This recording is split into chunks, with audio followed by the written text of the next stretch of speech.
gonna happen. It's gonna happen. Thank you so much for joining us on the Montgomery County Food Council Food Security Community Call. I am Anne Marie Hart Bookbinder, the Food Security Programs Manager, and I am so excited for today's call. Just wanted to make a brief mention, we will be recording the call, again, sharing the presentation portions and the rest just using for note-taking purposes, but we will share out the link once it has been posted. I am really excited about this call today because we have our friends joining us from the Prince George's County Food Equity Council. And I am so glad that they are here. Other food assistance providers, our neighbors, some of which serve more than one county. So some of them we may know already if they've been joining our calls, like Carla Cash. Others who might be new to our community, we just really appreciate you joining us today. And I think that there are, at least Julia Gronfeld, who I'll introduce fully in a moment. We have a lot of joint issues of concern in our communities. And also I will say that, as many of you know, that unlike the rest of the state of Maryland, we are the only two counties in Maryland that are served by the Capital Area Food Bank, whereas the rest of the state is served by the Maryland Food Bank. So that gives us, common concerns and approaches and opportunities for doing things together, that it's really nice to come together in this space and have that time. So we are going to start off our call by hearing a little bit about each other's food councils and the work that we do so we can become more familiar with that. We are going to have some policy and SNAP updates. We are going to have a wonderful presentation, I'm sure, from the Capital Area Food Bank, and I appreciate so many of the staff from the Capital Area Food Bank joining us today to be a part of that. And then we're going to learn about some safe food handling resources. So lots of good stuff today.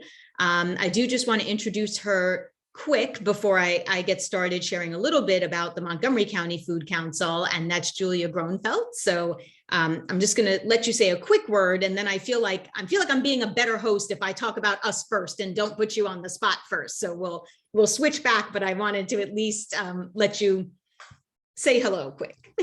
Sure. Thanks, Anne Marie. Hi, everyone. I'm Julie Grenfeld. I'm program manager with the Institute for Public Health Innovation, which is the incubating agency for the Prince George's County Food Equity Council. So I work on a number of programs and initiatives for the Food Equity Council. I'm kind of the Anne Marie in Prince George's County. So I work with our food assistance providers on a lot of our food assistance portfolio. So great to be here. And I'll share a little bit more about the Food Equity Council after Anne Marie. Great.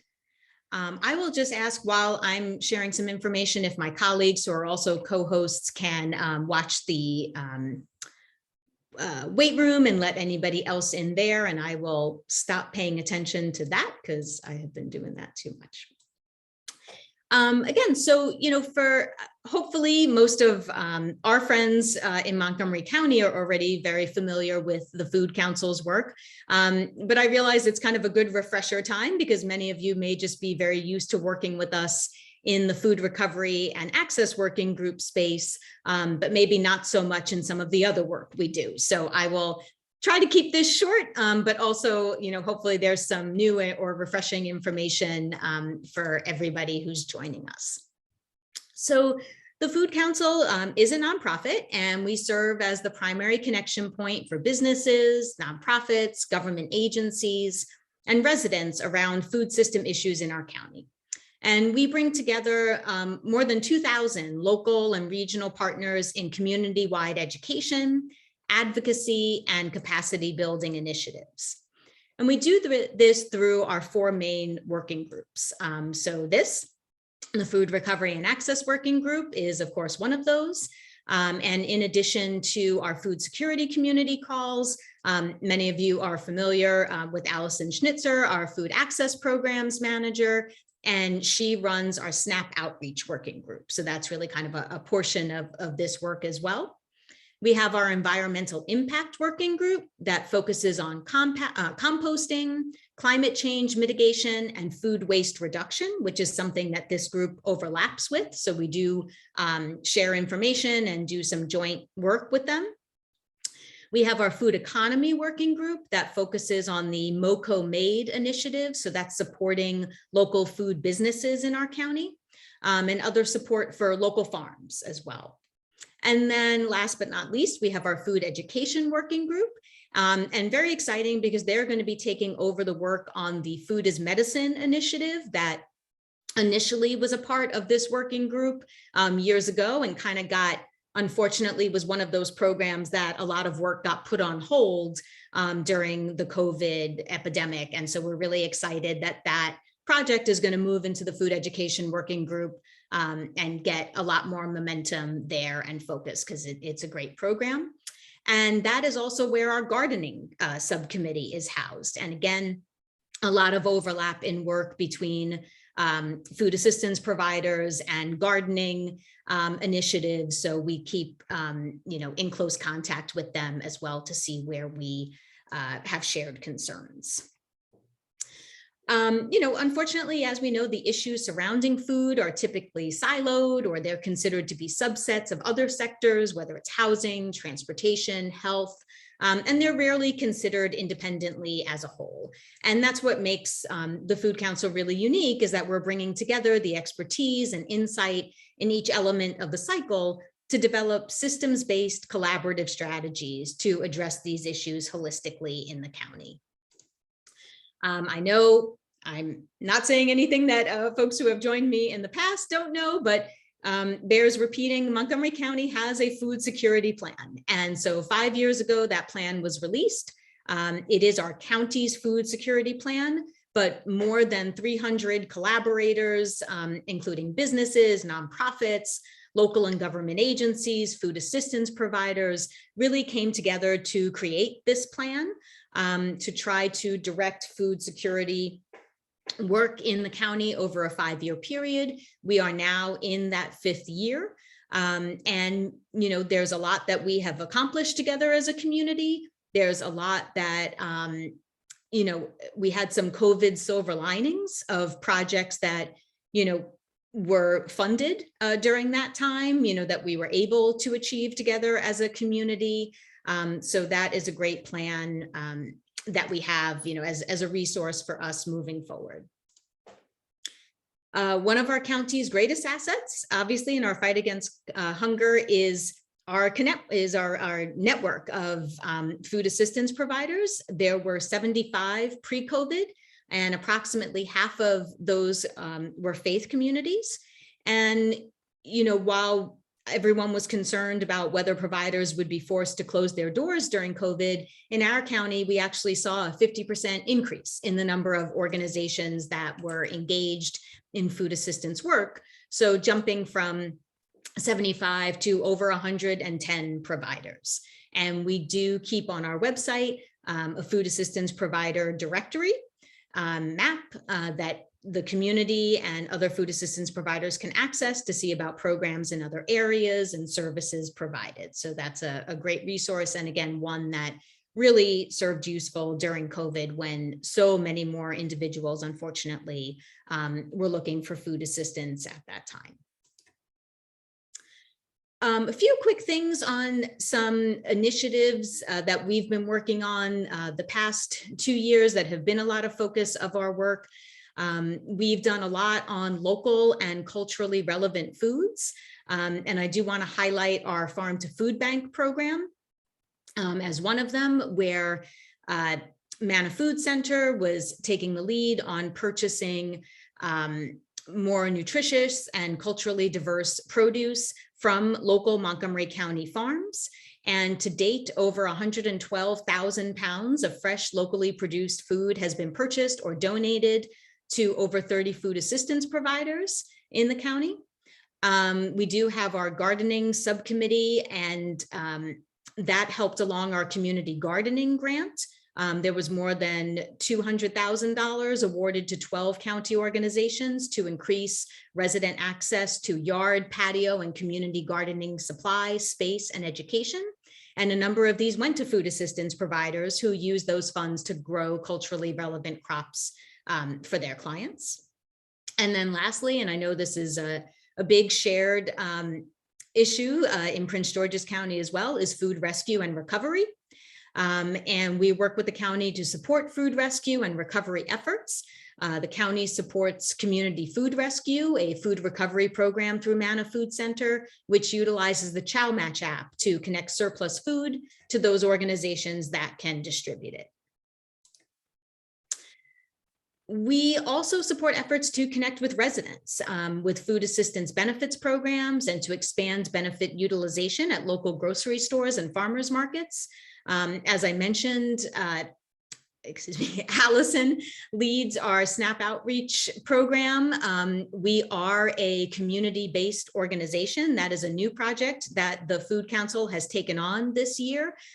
So Allison and her team and Elizabeth, who we know well in our meetings, are directly enrolling residents in SNAP benefits. They're doing screenings to identify residents who may be qualified for this program. Allison also runs our benefit outreach and enrollment subgroup.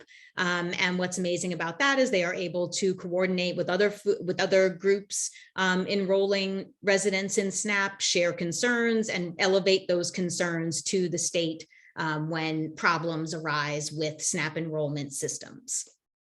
And then lastly, she also works to support our food security. My screen just flipped. Our Food Security Community Advisory Board that, are residents in the community who either have or are currently experiencing food insecurity. And they are provided with resources and information on how to engage in advocacy efforts to benefit programs that support people experiencing food insecurity. So that's a great program that we have here. Montgomery County, unfortunately, has the largest SNAP gap in the state, meaning that we have the highest number of residents who are eligible for food assistance benefits that are not participating in this program. So all of that work goes to trying to help decrease that gap. And then finally, I just want to say that we do participate in significant community engagement. We work with a number of different local, state, and regional groups. We know Prince George's County does as well. So just a lot out there to try to promote food systems across the state and equitable food systems at that. And then lastly, we take all of that community engagement and outreach and we use it to inform our advocacy efforts. So we're engaging lawmakers at all levels of government. We're building capacity of residents and community partners to connect their insight and expertise to inform policymaking. We also regularly engage County Council, the Planning Department, the Maryland General Assembly, and federal representatives to raise awareness and challenges around food issues in our county. So I'm gonna leave it there and I'm gonna turn things over to Julia to share a little bit about the Prince George's County Food Equity Council, their work, and again, just welcome to Julia and welcome to all of our providers from Prince George's County joining us today. We're happy you're here. Great, thanks so much. And thank you so much for having us. I'm happy to see a number of Prince George's County food assistance providers on the call. I've kind of been scrolling through the participants. So hello to you all. And it's just great hearing about the Montgomery County Food Council's work. As Anne-Marie was talking, I was kind of noticing all the parallels with our work. But then a lot of things that you guys are working on that we're always inspired to work on ourselves. So there's always kind of new opportunities for us to learn from each other. And I've definitely seen that with how we kind of focus these calls. I know Anne-Marie and I are always kind of seeing what each other are doing across the border and finding kind of new ways to approach our food assistance work. So I'll provide a bit of a background on the Food Equity Council and what we do, and then I'll dive into some of the work specifically we're doing with food assistance providers in Prince George's. So similar to Montgomery County, the Prince George's County Food Equity Council is a local nonprofit Food Policy Council, and we seek to help residents grow, sell, and choose healthy food. So we've been around since 2013, and we've worked on a number of initiatives over the years. We work through volunteer Food Equity Council members with diverse backgrounds. So that's anyone from folks from local farms to nonprofit organizations, public health experts, or really just residents that are looking to play kind of a bigger role in supporting access to healthy food, food equity, and food justice.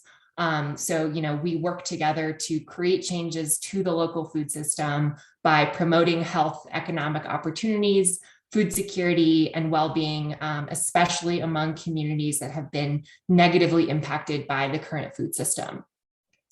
So over the years, our work has really morphed and shifted, but we kind of see this as housed within three main bucket areas that are supported through our very small staff team that is growing. Kind of today, actually, we're welcoming a couple new staff members, but then also through our volunteer members and our FEC co-chairs. I believe we have Taryn Shaw on the call today, who's one of our Food Equity Council co-chairs.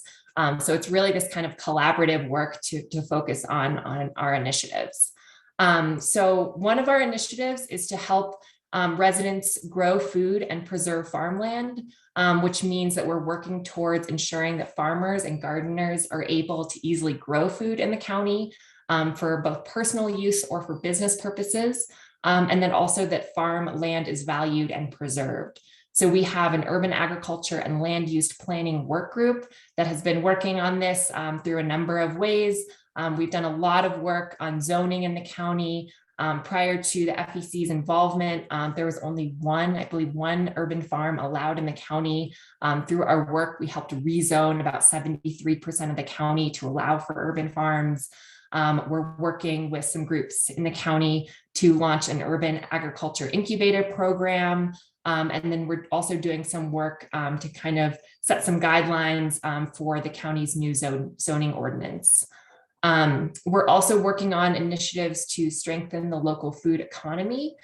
So we're working to ensure that food and agriculture businesses can produce, process, distribute, and really sell healthy food and have the support and infrastructure that they need to grow and thrive in the county.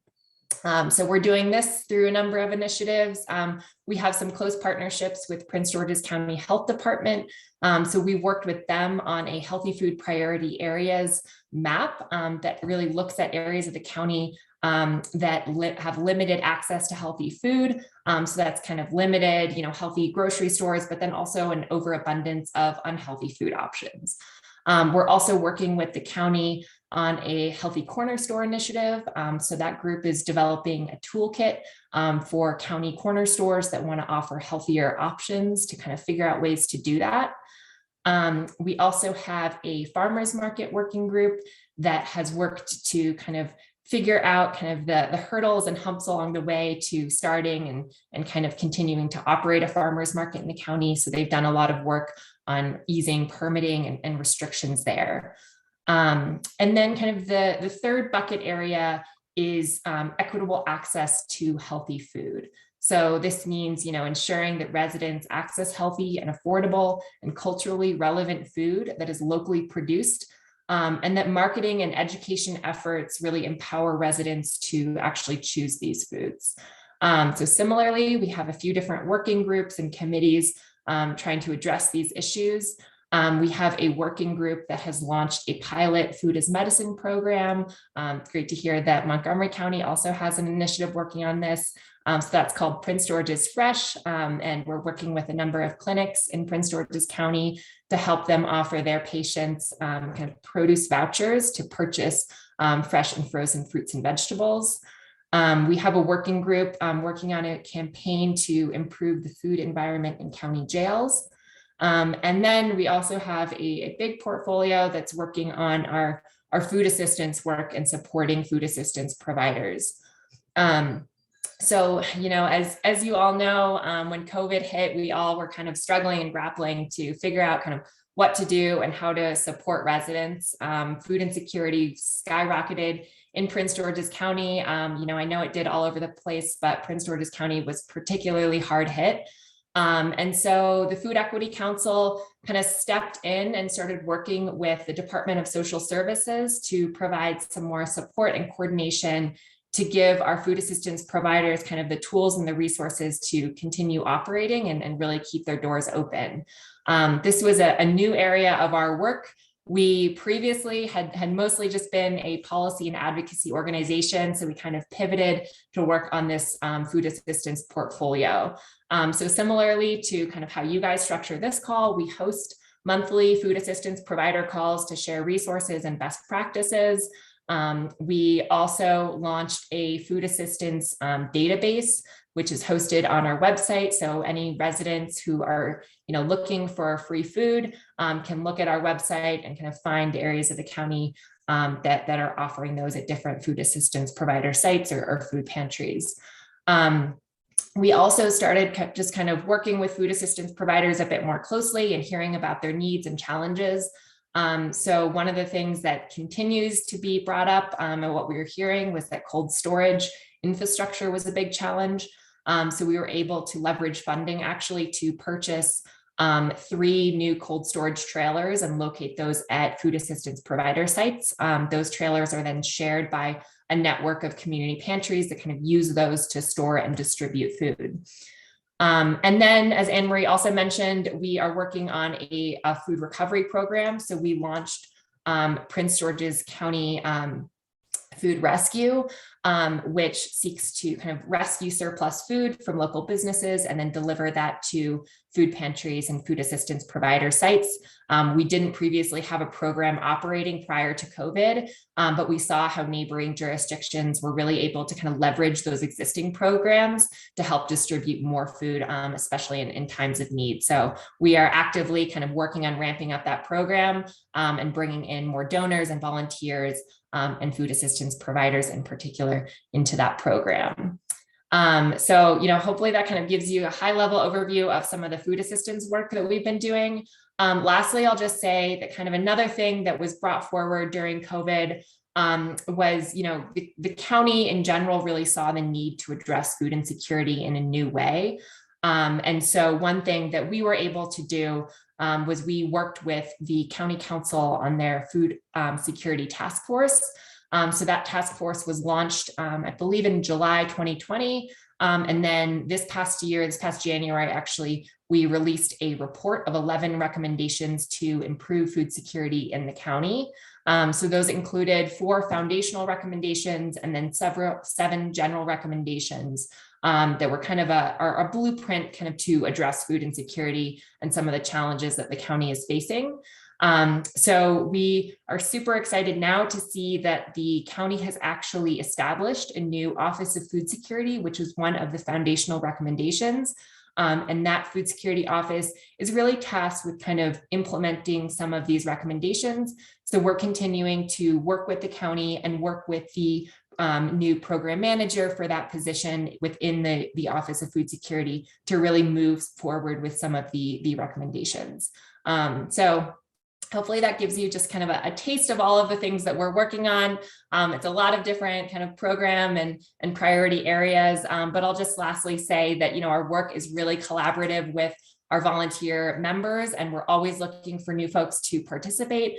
So whether you're, in Montgomery County or Prince George's County or provider or not, there are multiple ways to get involved with our work. So you're always welcome to join one of our FEC meetings. And those are hosted on the 4th Tuesday of the month. Sign up for our mailing list, send me an email if you want any more information, and I'm happy to just drop my contact information if anyone's interested in reaching out. So again, thank you so much for allowing us to be here, and I'm looking forward to hearing about the presentations during this meeting today. Thanks so much, Julia. Like we said, this is our first call together. We hope to have more in the future, because there are so many shared areas of concern and interest between Montgomery County and Prince George's County. So this is a great first set of topics, but we know there'll be many more. So thank you so much. I wanted to turn things over now to Elizabeth Tuin for our policy and SNAP update. Thank you, Anne Marie.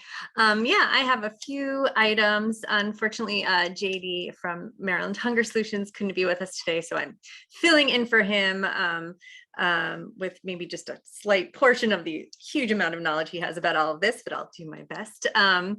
The first thing is that, as you all know, the state assembly wrapped up its work. We had one SNAP bill that we were pushing and following there.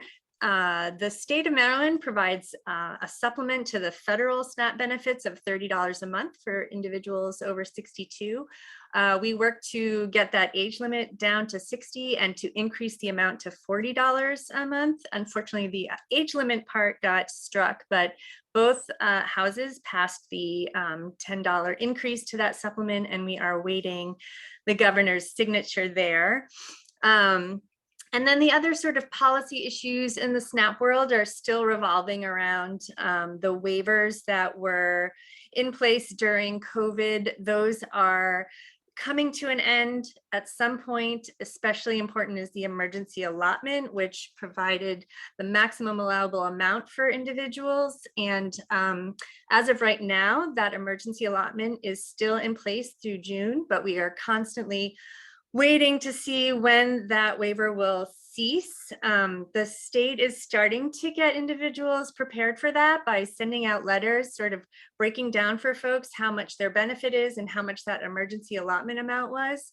But we're not seeing that consistently, and we can definitely see a lot of need for education when that happens. You know, we keep talking about this benefit cliff and sort of assistance cliff when we return from all of the assistance provided during COVID. So we're expecting to see a lot of very confused individuals and expecting to have to do a lot of sort of education on that front.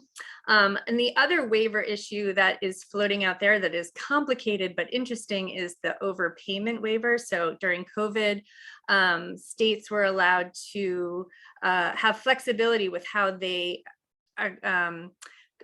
collected overpayments that were accidentally provided to individuals. So these folks, you know, are getting their benefits, an extra amount might show up on their card with no explanation whatsoever. But if it's a mistake, they have to pay it back, and the state comes and there's a process for doing that. During COVID, these were sort of lessened, and now they are coming back. So we're having to counsel clients on what to do there. It's notable that these waivers are continuing in other states. So at the federal level, they're allowed, but our governor has decided that we need to return to a state of regulatory normalcy. And so he is choosing not to allow those waivers to extend. So that's just another sort of interesting look at how politics does play in the SNAP world. Just another note from JD that they are working on some of the restaurant meal plan activities. So trying to get more restaurants involved in this, in allowing SNAP participants to spend their dollars there. And so you'll be hearing more about that from him. They are more involved in that than we are at this time, but be on the lookout for more news about the restaurant meals plan. And then just generally, we're seeing a lot of churn. So a lot of individuals who were supposed to file their recertifications, their redeterminations in the last few months, and because those were not happening during COVID, there's a lot of confusion about what their status is, a lot of issues we're seeing with general communication to people trying to navigate a new online system. So a lot of folks who were receiving benefits got kicked off and now are having to reapply again. A lot of time and resources spent doing that. So to the extent we can continue to educate folks on the redetermination dates that are coming up on a rolling basis, we're trying to do that. And then finally, we had just a couple general policy announcements from our policy committee. Oh, hold on one second. I just lost it. So we were very involved in the work at the General Assembly, but as that has ended, we are turning our attention towards the elections coming up and really working to educate folks on where elected officials stand. So the Food Council sent out a questionnaire it had developed with some of our community partners on the county's food system, and those were sent to all the county executive and county council candidates. So we're going to be posting the candidates' full unedited responses on our website and via outreach to our networks on May 16th. So you can start looking for that. And we will put in a version of the 9-item questionnaire in the chat box. And then also the Food Council recently published our 2022 policy priorities. So these are 4 areas that we developed within the working groups and our community partners that we will use to sort of direct our advocacy work and serve as a roadmap. And so this year, those priorities are increasing federal nutrition benefit access, flexibility, and eligibility, increasing resident and commercial access to affordable land for food production, increase local food and beverage procurement by residents and institutions, and supporting creative funding opportunities to increase economic development and food justice. So we put that in the chat box as well. And then just state, as always, we are always interested in your input on advocacy efforts. You see, this is our roadmap going forward, but by all means, share with Anne-Marie or the rest of us any thoughts, ideas, ways you would like to contribute to these advocacy efforts. We're always looking for your input. I think that's it. Yeah.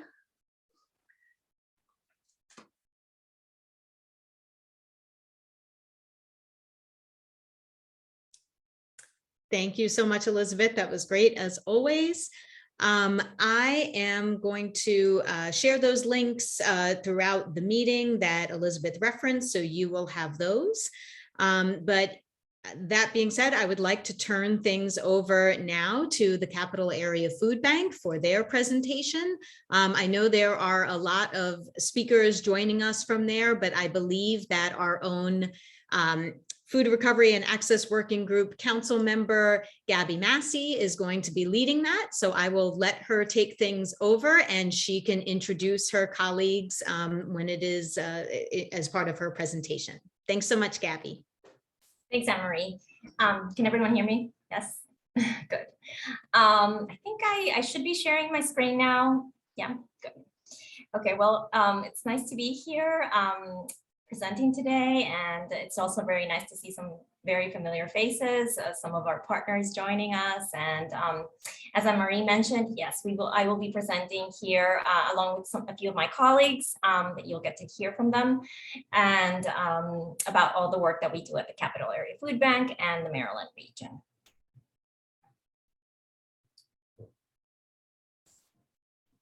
So as part of the agenda, I'll do an introduction of what Capital Area Food Bank's work and our mission, how we work, our food supply, our network of partners and resources, our programs, and our direct distribution programs, and finally our Client Leadership Council with our advocacy and team. And we'll leave questions to the end, but if you have any, please add them to the chat. So starting off, well, Capital Area Food Bank has been here in the area since 1980, so about 42 years now. It was funded in January 15th on Martin Luther King's birthday. It serves the metropolitan area in DC, Maryland, and Virginia. And in the Maryland region, it includes Prince George's County and Montgomery County. Since the onset of the pandemic, demand, as some of you shared already, has increased dramatically. And in fiscal year 21, we distribute 76 million meals throughout a network of 450 plus partners. This translates into our region in Maryland. We've distributed, as of last year, we distributed 36.2 million pounds in the region. As part of our mission is to help our neighbors thrive by creating more equitable access to food and opportunity through community partnerships. And some of our objectives include foods appropriate to age and culture, culturally familiar foods, creating greater access to food for clients, reducing food waste, pairing food with partner-provided services that address root causes of poverty, and engaging with policymakers and potential supporters to elevate awareness and hunger. We are a Feeding America member, so Capital Area Food Bank is a Feeding America member, and the Feeding America is the national umbrella of all it's the national umbrella organization of all food banks. So what does that mean, and how do they support us? Well, they secure food donations from national food manufacturers, from retailers, from distributors, growers, government agencies, and they also support us with training, with oversight and grants.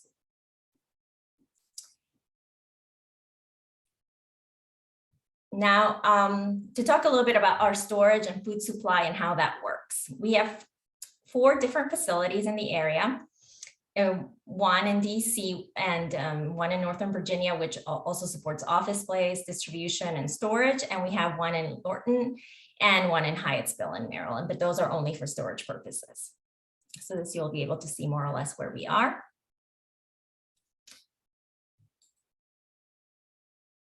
In regards to our food supply streams, we have 3 primary supply streams. We purchase foods from wholesalers, farmers, food distributors. We receive donated foods from retail grocers, farmers, and food industries and individuals. And lastly, we also receive government food. So there's a variety of government programs. I'll talk a little bit about the TFAP program, and my colleague Wendy will talk more about the others later on in the presentation. So to give you an overview. I'm so sorry, Gabby, your slides are not advancing. Oh. So are you seeing the food supply streams right now? No, we're just seeing the first slide. Oh my goodness. Oh, I'm sorry about that. Yeah. Let me see if I can fix this here. No worries, and thanks to those who pointed it out to me in the chat. Sorry for the slow response. Okay, so let me see. Oh. Okay.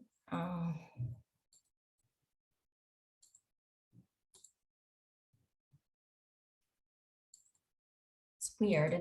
I feel like it. Are you seeing it now or no? Am I in the? No, right now I just see you. You're not sharing yet. Huh. Sorry, I apologize. I thought we practiced this. And, Gabby, Naja, do you want me to share the screen? Okay, I think that'd be great. Yeah, thanks. Okay. Thanks. Yeah, I don't know why I'm having difficulties right now, but thanks. Let's see. I'll go back to the beginning, and then I'll just go through the slides real quick. Oh, it says you disabled participants. We're gonna give you permission. Yeah.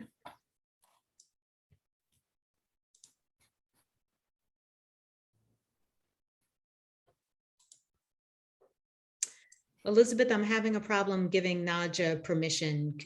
I don't know if it's not recognizing me as the main host. I'm not actually signed in. It's Allison that popped in. So. Are you able to see it now though? Yes. So okay, so let me maybe go. Perfect. Perfect. Okay, good. Oh, I'm glad. I'm sorry about that. Thanks for bringing. So there are the other slides that you missed, but you'll get to see this presentation, and we'll be sharing it with everyone. So I apologize about that. Okay, so here we are. As I mentioned, we received purchased foods, donated, and government, and I'll provide an overview about the TFAP program. So, and my colleagues will talk a little more about the others. So TFAP is an emergency food assistance program. It is a USDA program and provides nutritious foods to low-income families at no cost. So here are some examples of foods that we provide. These include canned goods, beans, cereals and starches, proteins, eggs, dairy, fruits and vegetables. So here's a little snapshot of how the TFAP works. So TFAP is administered by the USDA, and they do the purchasing of a variety of foods at the regional level, which is the Mid-Atlantic region for us. Our offices are the MARO, the Mid-Atlantic regional offices, and that is at the regional level. And then at the state level, it's DHS, who then contract with the Capital Area Food Bank or with different food banks, and then we provide food to our agencies and partners, and they provide food to our partners. So that's how it works. In terms of eligibility, TFAP agencies need to be approved by Capital Area Food Bank and then by the state agency, by DHS. TFAP is a program that's based on income or welfare program eligibility.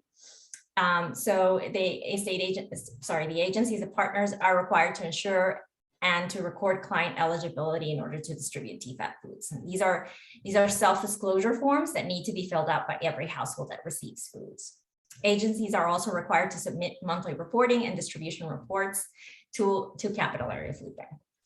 This is part of the compliance program. And TFAP foods also need to be stored and labeled separately at agencies. We have regular TFAP informational sessions available. So if you're interested in the program, definitely contact us. All our contact information will be at the end of the presentation, and the TFAP coordinator is responsible for providing those informational sessions.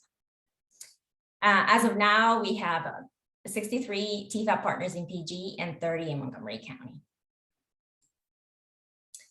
So let me talk a little bit also about our network food assistance providers. Unfortunately, my colleague Margot, she's the Maryland Regional Coordinator, won't be able to join us today. She's in sick, so I'm filling in for her.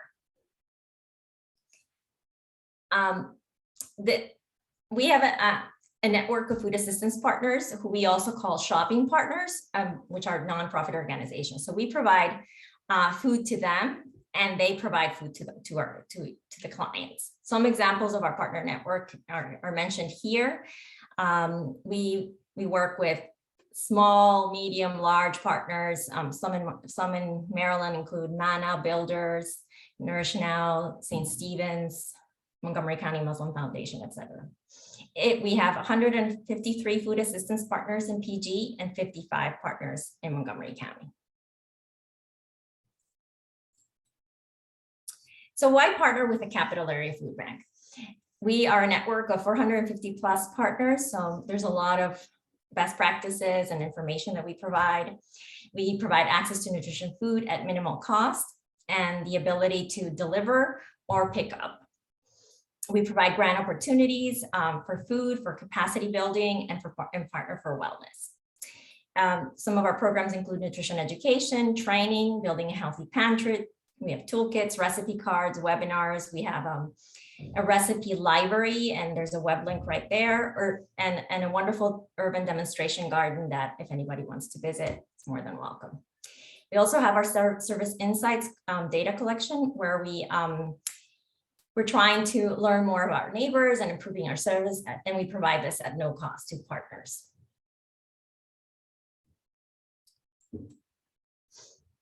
So our food cost to partners, how does that work? So depending if the product is purchased, the product will have a markup price depending on what it is. And then for donated items or assorted food donations, we have a shared maintenance fee of 19 cents per pound. And there are other items such as fresh produce, bread, dairy, and USDA TFAP that have no charge. Everything is available in our partner link online menu. That is where partners would order the food. Here's a produce availability chart. So we have, depending on the season, produce is available in the menu, but it depends on what we have and what the season is. So we generally provide this as just an informational chart of what to expect and when. And here are some of the Capital Area Food Bank resources, additional ones, for example, the Food Bank Network, where you can find, based on zip code, where you are if you require food assistance. And the same goes with the Hunger Lifeline. It's just a phone. You call and ask for food assistance, and somebody will be able to help you. And we have a hunger heat map available in our website for anyone to see as well, where you can take a look at where all our distributions are. A partnership to end hunger informational sessions are also available to anyone that is interested. And as well, Margot's contact information is at the end of the presentation, and you can contact her if any organization is interested in partnering with us. And next, I'll introduce my colleague, Wendy Wang, who's here to talk about direct distributions. Wendy. Thanks, Gabby. Good afternoon, everyone. My name is, as Gabby noted, Wendy Wong. I'm manager of direct distributions, and within direct, and these are programs that where we specifically reach our reach participants or clients, you know, a variety of community members. So I'll kind of share the breakdown of kind of the demographics of where, you know, who we target. Next slide, please. So there are 4 categories that we focus on. One is children, you know, community members. Sorry, for children, we have our Kids Cafe program. And mind you, community members, I mean, obviously includes everybody as well, but these are kind of bucketed a little bit more to be more specific. And then community members are our community market program and mobile market and curbside groceries. And I will go more in detail after this slide for each program. We also have older adults, and that's our senior brown bag program and My Groceries to Go. And then also there's families with the emphasis on school-based programs, and that's our family markets and school pantries. Next slide. So for, I think most of you are familiar with the CSFP program, the Commodity Supplemental Food Program. And in Maryland, that's known as My Groceries to Go. This is based on income eligibility as well. And in terms of age, you need to be 60 and over to register. And these food items need to be picked up by our clients or proxies. These are delivered to residents. And kind of in terms of food poundage, they target at 30 to 40 pounds of food. And they, as Gabby had mentioned earlier, they do utilize the TFAP food stream. And then next we have our community marketplace. I'm going in kind of like alphabetical order, but community marketplace, which is under our community members program, is our lowest barrier program. And these are monthly markets that we have throughout the Washington area. We have one in Prince George's County, one in DC, and then one in and 2 in Northern Virginia. So there's one in Reston and Arlington. And at these markets, once again, it's low barrier. The target is about 30 pounds of produce.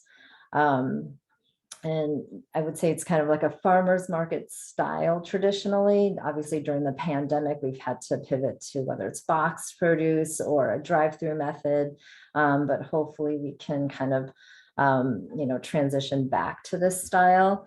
And it's an, you know, it's an environment where we invite partner organizations to table and provide information relating to that would, you know, serve the community in terms of housing and utility assistance or health screenings, and, you know, tax preparation and other services. What's different about this program is that it is staffed by the Capital Area Food Bank, whereas all of our other programs are staffed by our partners, and they work with their internal volunteers.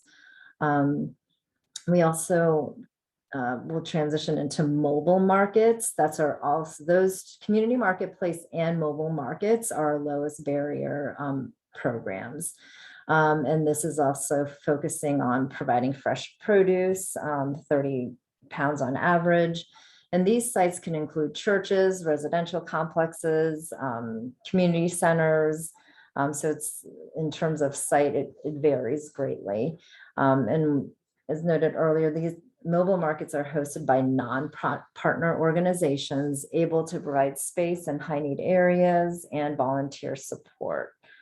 And then next is Senior Brown Bag, similar to CSFP in targeting our older adult population. These are monthly distributions that focus on healthy senior specific foods. Here it's about 20 pounds that we try to target. And these are for income eligible seniors over 55 or 55 and over. And TFAP is also a food stream that largely supports this program. And this is also hosted by non-partner organizations able to provide space in high need areas and utilizes volunteer support. Next is curbside groceries. That's a little bit different. It's unique unique in comparison to the other programs in that it's a mobile grocery truck that provides equitable access to nutritious food at affordable prices by serving residents in areas with few nutritious grocery options. So there we have, it's in DC, wards 7 and 8, and then in Prince George's County. Is that correct, Naja? I just want to make sure. DC is just Ward 8, but Just yeah. wait. Yep. Thanks. And then we also have after school meals or kids cafe. And this program is for children enrolled in after school programs and income eligible areas. I do want to clarify or give some more context. So program participants do not have to receive free or reduced price meals or farm to be eligible for Kids Cafe. The program just has to be located in an income eligible area, which is 50 or more of the children in the area are eligible for farm. And once again, this program is in various types of sites, such as churches, parks and recreation, community centers, low-income housing communities, full day or aftercare childcare facilities. And then with most of these programs, or not most, all sites offer some degree of enrichment or programming for children. And then we also have our family markets, and they are located at public and charter schools for students and their families. And there's over 70% of the food provided is fresh produce. And one program that I left off is our school pantries. This is actually a pilot program in Prince George's County currently, and there's 3. And so these are based obviously at schools and working with our schools so they can have more opportunities to provide fresh produce and also shelf-stable items to the school community with more frequency, whereas our family market program is usually like once a month.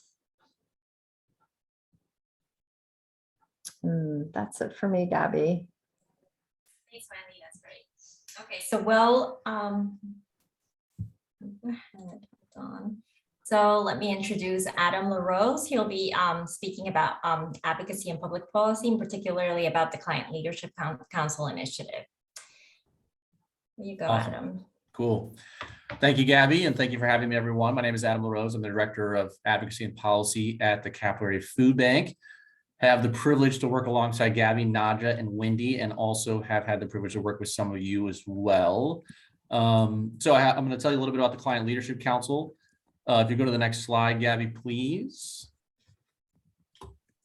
There we go. There we are. So the CLC, as we call it, is a 10-month advocacy training program where we really kind of further empower, our clients and their lived experience in policy and places and institutions that historically their voices have been underheard and underrepresented and systemically marginalized and excluded. So we pay them a living wage stipend for their time in the program. We have done and conducted 2 of them now. So we launched our first class in October 2020. We graduated that class. We launched our second class in September of last year. We'll graduate them in July. And we're happy that we're going to have the 3rd iteration of the Client Leadership Council launch in September. So every kind of year moving forward, we'll have this kind of perennial program at the food bank. And again, the goal is really to lift up and further empower their voices. So if you go to the next slide for me, Gabby. Thank you. So we really seek to lift up and further empower their voices in what we call the 3 Ps: policy, press, and programming. So on the policy side, each year the advocacy team and the food bank kind of cultivate an annual policy agenda. And so the members have direct kind of insight and feedback into the cultivation of what that looks like. But they also have an opportunity to kind of support us in our own day-to-day as we're lobbying legislators and working in coalitions and influencing the direction that policy takes shape throughout the region at all levels of government. You see here on the left-hand side, Vanessa Pierre, who was a Montgomery County resident, who was in our first class. She did a lot of work on the expansion of the child tax credit during the American Rescue Plan. She got to go to the White House, be on Lawrence O'Donnell, all that stuff. We were really proud and happy to see Vanessa take part in that.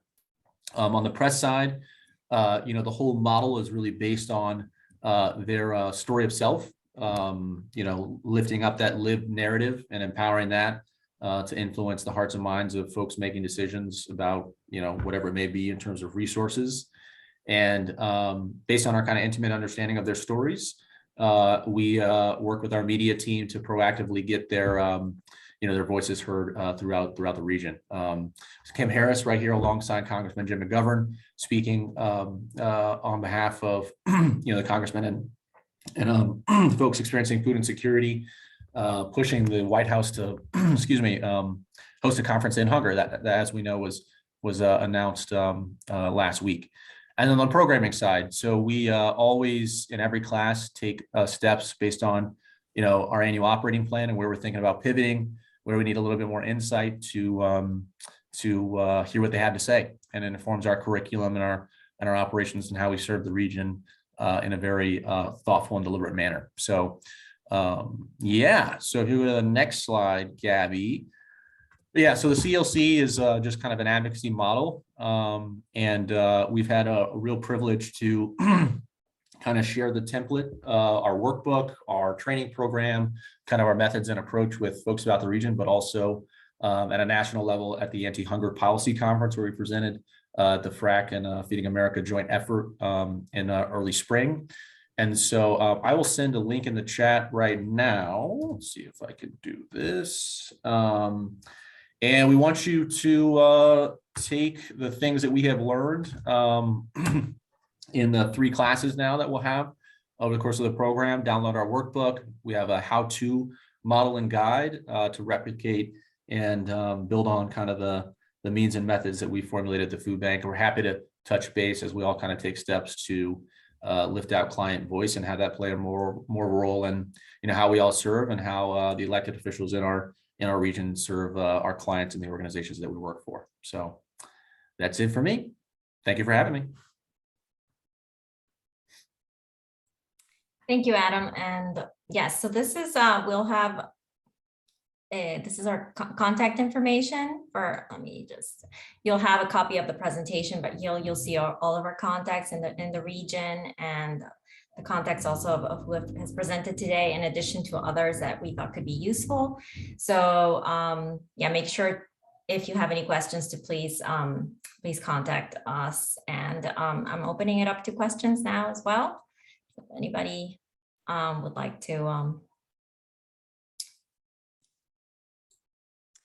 I did see a few questions in the chat, so I will start scrolling through and reading those out. But in the meantime, please, any of our participants, Gabby, I'm going to ask you to stop sharing your screen. Thank you. So we could see if anyone has their hand up, or if you would like to put it in the chat, I will look for it there.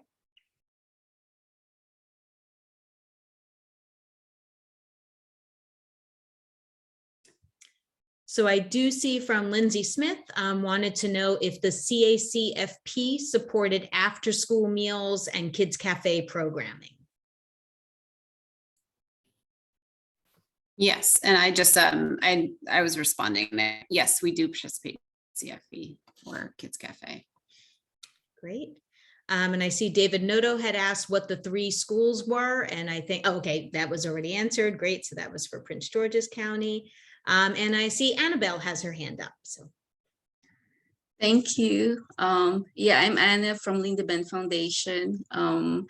We are very fortunate to be part of the TFAP program, and we have been providing food in Prince George's County since the start of this year, and very happy to serve 250 households average each time we serve.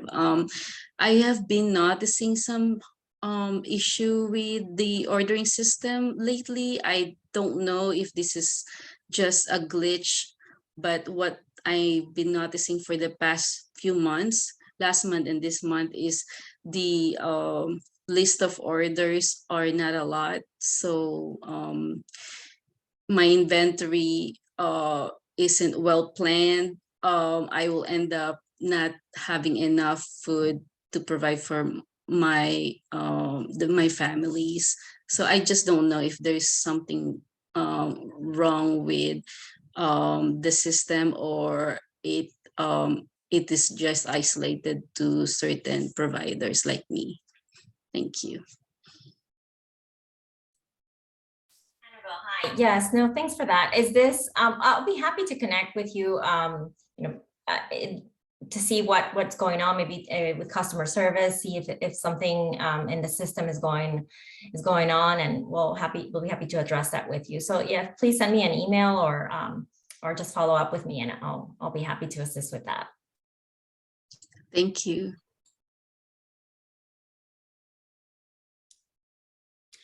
I did also see a question in the chat for the contact information for the Kids Cafe. So if someone wants to share that there, or can share it with me after, and I'll include that in our notes.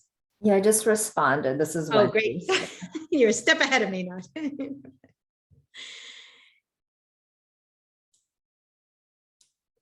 All right, and Martha was asking if there were food distribution programs that support school events for free in Montgomery County. I will let Capital Area Food Bank answer that more particularly, but I think I do just want to make sure there's no confusion that if it is a school event and you are looking to have food, and you're a Title I school, you should really speak to, or if you're supporting a Title I school, you should really speak to the staff there, because oftentimes there are Title I funds that can be used. And I see Marla slightly shaking her head, so she should always jump in and correct me if I'm wrong on this. But you should really speak to the school staff first to see if there are Title I funds or any other community funds that can be used to get food actually through food and nutrition services at the school, because it would be at a much lower rate. Students would be covered, and there would just be, I think, a reduced rate for families to pay, but there would be coverage for the student.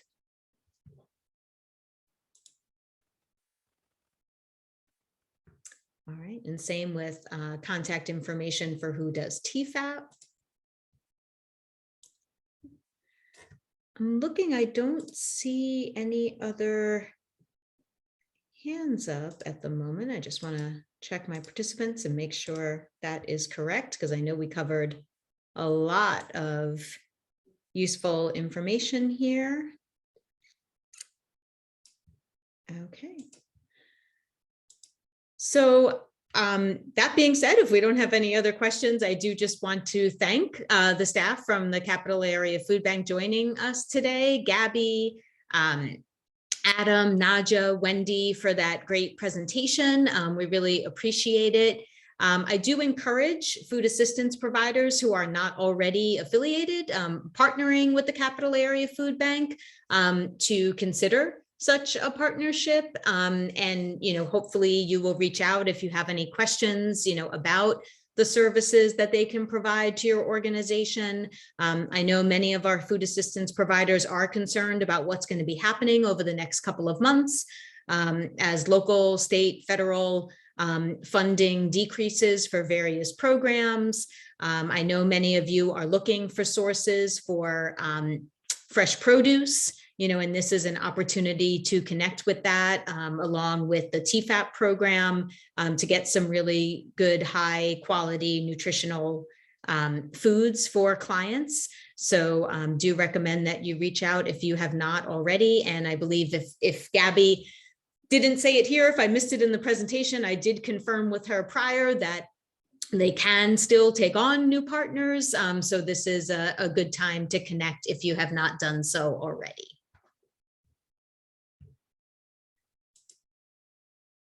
Okay.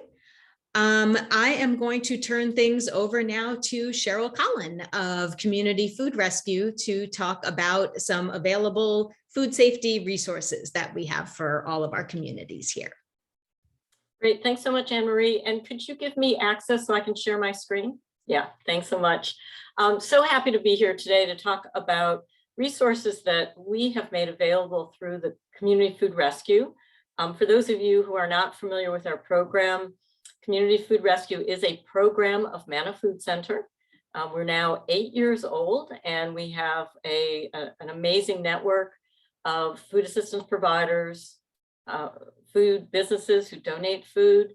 We also facilitate the county's Farm to Food Bank program, where we're able to purchase food from local farms through a generous grant, and then provide that to our food assistance organizations through the CFR network. Anne Marie has invited me to talk today about food safety and to share those resources with you. And I'm still not able to share my screen. You're working on it. That's okay. I'm reaching out to Allison to do it. Somehow our hosting capabilities have been flipping. Oh, you are now a co-host. I saw it pop up. Okay, great. Let me get there, share my screen. Can you see my screen? Okay, thanks. So I want to first also give a shout out to Deanna Tato for inspiring us to share our food safety information, because we have developed these over the years and think that food assistance organizations might like to tap into the resources that we have available. So that's how I want to share that today. So what I'm showing you now is the Community Food Rescue website. We have our own website that is separate from Manna's, just because it provides a whole lot of information specifically about food recovery. And invite everybody to check it out if you haven't been here or haven't been here for a while. It's all kinds of great resources around food recovery and what we do. I'm going to scroll down all the way to the bottom to talk about food safety and the resources that we have available to you. So feel free on your own to check out these various links that we have on the main page. But the two links that I want to focus on today is one about food safety, and I'm going to go there and show you where on our website you can tap into these resources. And then afterwards, I'm going to come back to this main page and click on resources itself. So these are the two main resources for food safety that you'll be interested in. So first, for food safety, and Anne-Marie, I'm just checking to make sure that you can see it'll say food safety. Great, thank you. When Community Food Rescue first got started, we reached out to our stakeholders, who were primarily food assistance organizations, and we asked, what do you need to provide food to your clients, and what resources would you like? In addition to our free matching of donated food with food assistance providers, our stakeholders said we'd really like to have a comprehensive guideline for food safety. And so in collaboration with the Department of Health and Human Services, Manna Food Center created a set of food safety guidelines. And there's a link here. I'm not going to click on it just because it's just a text document, but it's got all kinds of great details about how to handle, package, transport all kinds of food, and which foods we can accept and which foods we can't accept through community food rescue. So this really provides that comprehensive understanding for all of our food our network members, whether you're a food donor business, a food assistance provider, or a volunteer food runner who transports the food. These guidelines are very detailed and they're for you. On our website, though, we wanted to separate out those guidelines, particularly by the role that you might play. So you can see we've got separate links, whether you're a food donor business, whether you're a food runner. And I'm going to click on the food safety for recipients, which is primarily the audience that we have here today online. So with this page, then, we have created a series of short food safety videos that you can watch. They're about 6 minutes long. So if you're a food recipient organization, this would be a very interesting video for you. Again, it's more about handling food safely and transporting food. We also created a whole series of short 2-page brochures. It's one brochure about food safety, but we've translated it into 7 different languages. I'm going to click on the English version just to bring it up, and you can check it out. It's in a PDF format, and you're welcome to print it off or share links digitally. So in this 2-page brochure, community food safety information, it's a front and back trifold. We list safe food storage of produce, canned and box dried foods, refrigerated foods, frozen foods. Okay. So you can see all of those things. How to thaw food safely, how to cook food safely, what are the important temperatures to be cooking food at. And then in our the next page, these might be very interesting to your clients, which are, what do the package dates mean? So I know a lot of people who are consuming foods that might be past date have real concerns about that. Is that really safe to eat or not? And so in the short brochure, we have great information about what do these package dates mean, the expiration date, the pack date, the sell-by date, and so on. In this next column, we list the shelf life of common foods. This is also a question we get all the time about food safety. And for fresh and frozen foods, you may not know, for instance, that if you have a carton of eggs, it's good for 3 to 5 weeks past that date stamped on the box. So we want to make sure that you have this good information, that you're sharing this directly with your clients. You can see we have some date guidelines for dried goods as well. And then also on the last column, you can see clues to food safety. How do you know when food is safe or not safe to eat? When should you discard it? And so we have a couple of pictures that show things like dented cans. And if it's slightly dented, it's okay. But if it's greatly dented, particularly around a seam, that's not okay, and so on. So this brochure, as I said, it's a trifold. It's in PDF format. Feel free to print it off. It's in 7 different languages, or go ahead and just share the link with folks directly. Let me get back to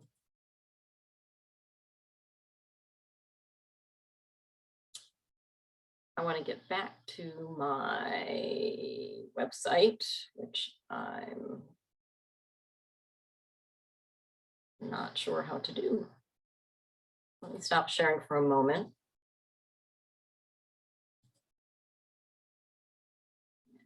Go back to here, these brochures. Let me go back now and share my screen again.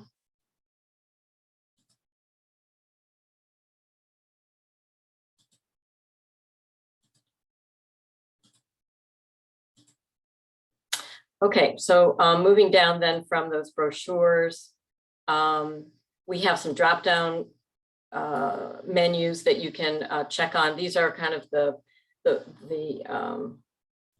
headlines of things that are important information for food recipient organizations here. How to receive prepared foods, receiving canned foods, receiving boxed or dried foods. If you happen to be a food donor business or work with one and you want to share food safety tips with them, feel free to go back into our main website and click on the donors as well. I want to now go back into the main page. And I'm going to go again, scroll all the way down to the bottom of our main page and go into the resources.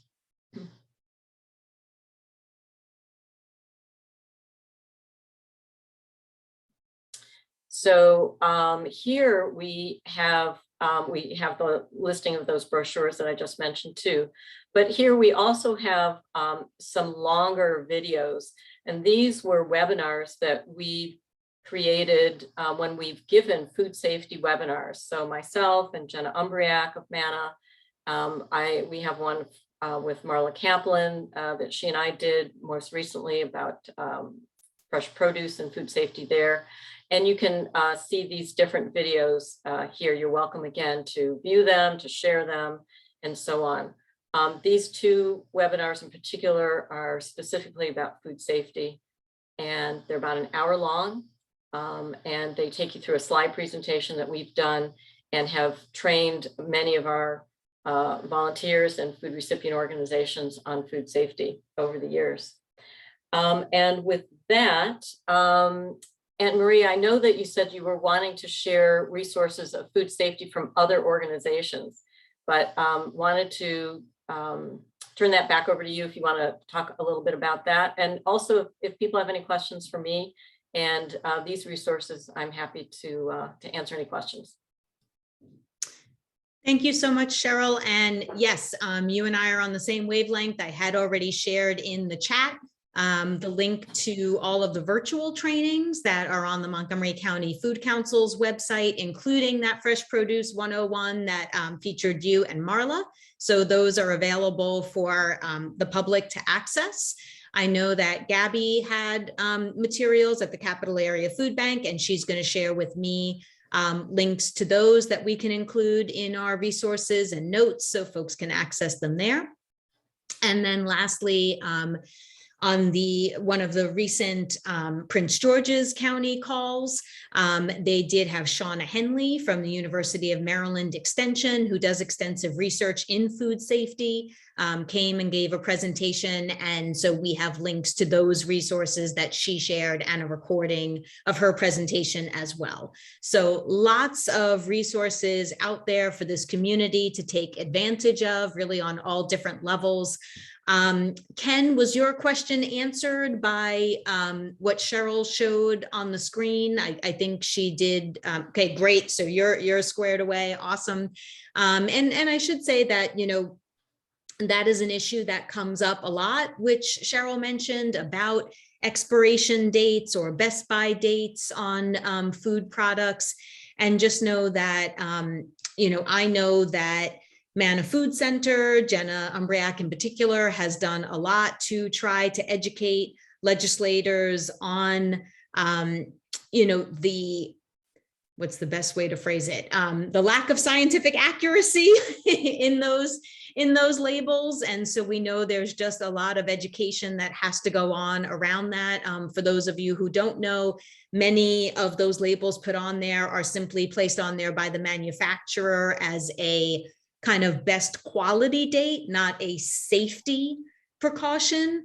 And many of them are based on not a whole lot of research and information. But we know that some organizations might have restrictions based on those dates where they can't accept foods. We know that residents have concerns about accepting and using such products as a result. And we know from a food waste perspective, you know, how doubly detrimental that can be to households experiencing food insecurity, and then the waste that would go along with that. So there has been advocacy work in the past. Unfortunately, nothing has passed as of yet, you know, to acknowledge that, but I do want to let folks know that it is on people's radar, and, you know, we are certainly supportive of when those opportunities come up to try to educate legislators on the importance of that. I think that we've covered, I think the only other question I saw in here, and Gabby, I don't want to put you on the spot for it, but just a mention from Pat Drumming about how TFAP sites, like in proximity to other TFAP providers, if there was something there that you wanted to speak to, great. If not, if there's something in writing that you wanted to provide for our resource email or for our notes, I'm happy to share that. But I think that would be helpful for our providers to know if they want to explore that avenue.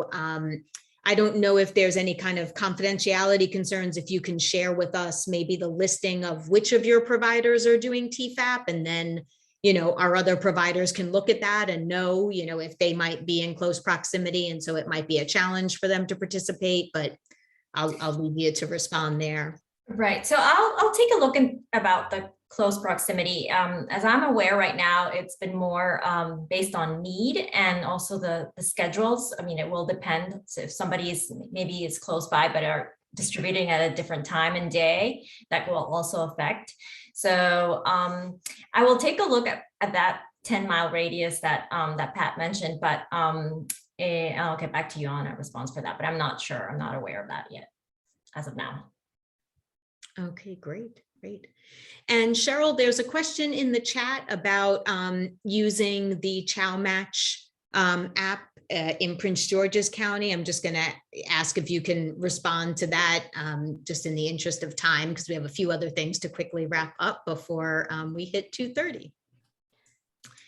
Sure. What is the question? Oh, I'm sorry. So wondering if they operate within Prince George's County, are they allowed to sign up for Chow Match with Community Food Rescue?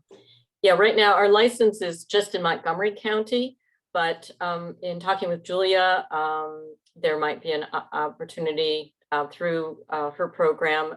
They're just getting started with food recovery. She and I have spoken about food recovery, and the person who's asking the question might want to refer to Julia in particular. Yeah, thanks so much. I can drop the link to sign up for Prince George's County Food Rescue in the chat if you're interested in getting involved. We'd love to have you participate. Great.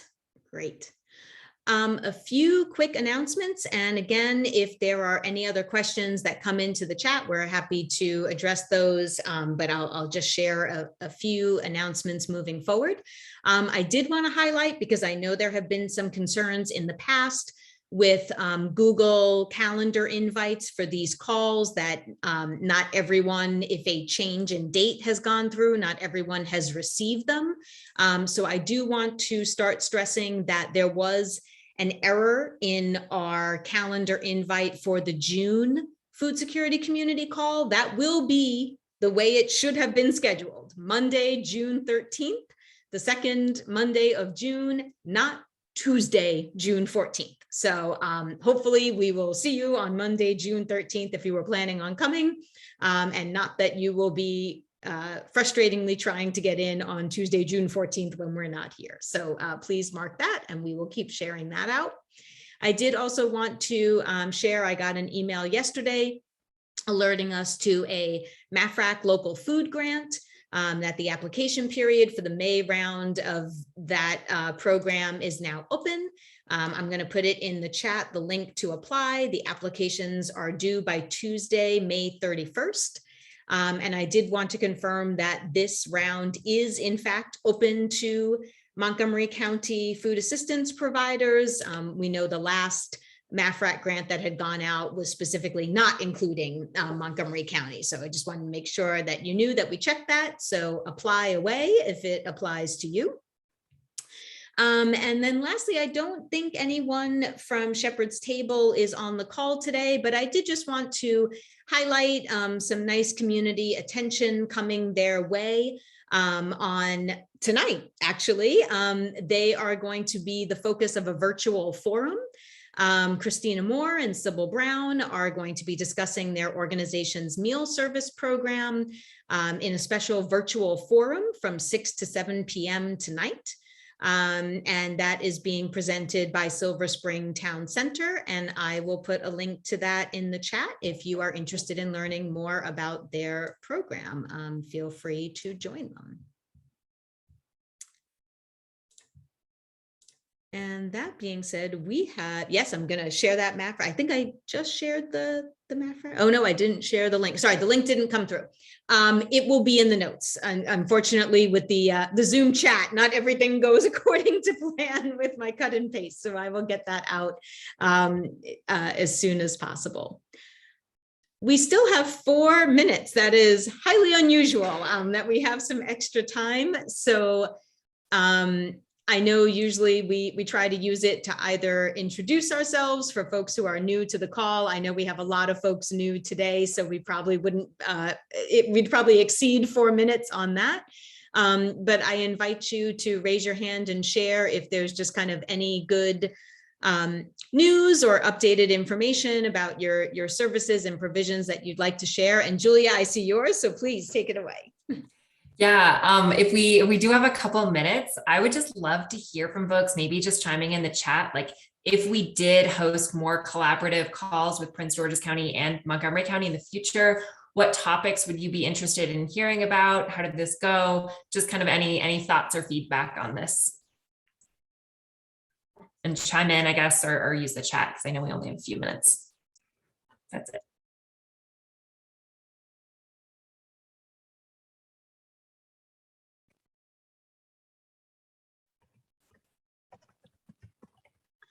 Julia, it's Marla. I think what would be kind of interesting is maybe for the first one to sort of have an open forum. So we understand, I think, each other's high level, but to ask some down and dirty in the weeds question about operations. I think that would be kind of really fun. I love that. Thanks, Marla. Anyone else? Hi, this is Naja from the food bank. I think along the lines of what Marla shared, I think just also, I know we didn't have time here, but just more time to learn about what other people are doing, because I know we're always getting calls, who does what in this county? Can you connect us with resources? So whether that's breaking down to smaller Zoom chat rooms to have these smaller conversations or whatever it might be, but just more opportunity to interact with one another and learn more about what each organization is doing. Awesome. I love that. And I just see in the chat, some folks mentioned farm to food bank, nutrition education, and food rescue. Okay. So it sounds like Anne-Marie and I can collaborate on some of those ideas. Thanks, guys. And I do just want to mention to another point on the Prince George's County and Montgomery County collaboration in regards to food rescue. You know, we do know obviously that a lot of food rescue is happening on a regional level, you know, not just within county. So that's certainly a great opportunity for our two counties to come together and talk that process through. And I think also, you know, on the other side of it, food waste. You know, there's a lot of discussions going on in Montgomery County now about composting, about reducing food waste. And I can tell you that all of our pilot composting that's going on, guess where it's going? It's going to Prince George's County because we do not have a composting facility here. So just to kind of, you know, if it wasn't clear enough for us, you know, all the benefits of us working more closely, you know, between counties, you know, and shared areas of concern, just to share those other conversations that are happening in other places.